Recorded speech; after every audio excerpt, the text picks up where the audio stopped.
Valley forges Hutt's froze ambition into discipline. Steuben's drill turned fumbling lines into something European officers recognized as soldiers. Baroness von Riedessel's diary captured wives and children in Camp Smoke. Revolution fed on families who refused to go home. Supply crises forced Washington to beg states.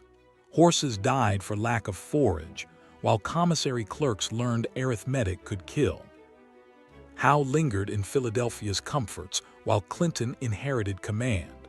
Misgiants of balls mocked privation only miles away in snow. The British evacuated Philadelphia. Monmouth's June heat tested Lee's orders and Washington's fury when retreat looked like betrayal. Molly Pitcher's cannon and Lee's court-martial became public drama. Americans argued whether generals or liberty came first. French fleet hopes rose and fell with winds.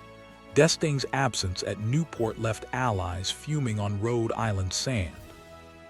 Lafayette grew from teenage volunteer to trusted division commander. His name linked American grit to aristocratic glamour. Clinton sailed for New York, then pivoted south. The chessboard tilted toward Carolina swamps and Rice rivers. Savannah and lesser probes tested southern defenses. Disease and terrain favored whoever knew creeks and mosquitoes. Spain's Gulf campaigns distracted British resources. Mississippi dreams complicated maps Congress could not yet govern. Privateering peaked. Insurance rates in Lloyd's Coffeehouse jumped when American hulls flew new colors. Currency collapse made a continent of speculators. Farmers demanded hard coin while soldiers ate fire cake. Mutiny threads surfaced. Pennsylvania line later would bargain with bayonets for pay and discharges. Iroquois towns burned in Sullivan's campaign. Frontier war married revolution to dispossession in ash and orchards. Cherokees, Creeks, and Shawnees weighed British gifts against American land hunger. Neutrality rarely lasted a season. Enslaved Virginians fled to British offers. Jefferson's statute for religious freedom waited while his own household strained. Benedict Arnold's wounds and pride set stage for treason later. For now, he limped and fumed in Philadelphia salons. André and intelligence networks hinted at a war of masks. Passes and codes could hang a handsome major. Medicine advanced by cruelty. Inoculation spread despite fear, saving lives that sermons alone could not. Women managed farms. Abigail Adams reminded John to remember the ladies, while managing debt and smallpox. Prisoner exchanges hinged on rank. Captured officers gave their parole on honor while enlisted men rotted. Naval captains like Jones raided British coasts. "I have not yet begun to fight" became ink for recruiting broadsides. Storm at sea could wreck alliances faster than battle. Logistics of sail decided sieges as often as mortars. Clinton's Southern strategy aimed to rally loyalists. Reality delivered divided militias and partisan war. Partisan leaders like Marion and Sumter struck from swamps. British columns chased ghosts through pine barrens. Charleston's siege loomed on the horizon of our next episode. For now, planners in Whitehall drew arrows toward the Carolinas. Currency finance pushed Robert Morris toward bold schemes. National credit began as a gamble on French loans. Manufactories tried to copy European muskets.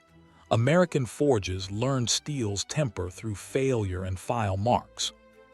Desertion reflected hunger more than cowardice. Men walked home when bellies spoke louder than oaths. Chaplains and Freemason lodges offered fraternity. Ideologies mixed in taverns where toasts crossed borders. Weather still commanded. Hurricanes scattered fleets in the Caribbean, delaying letters that could change orders. Maps lied. Engineers learned creeks by wading, while generals learned humility by retreat. Loyalist refugees crowded New York and Nova Scotia. Empires of exile began before treaties ended the shooting. Press freedom and sedition laws collided.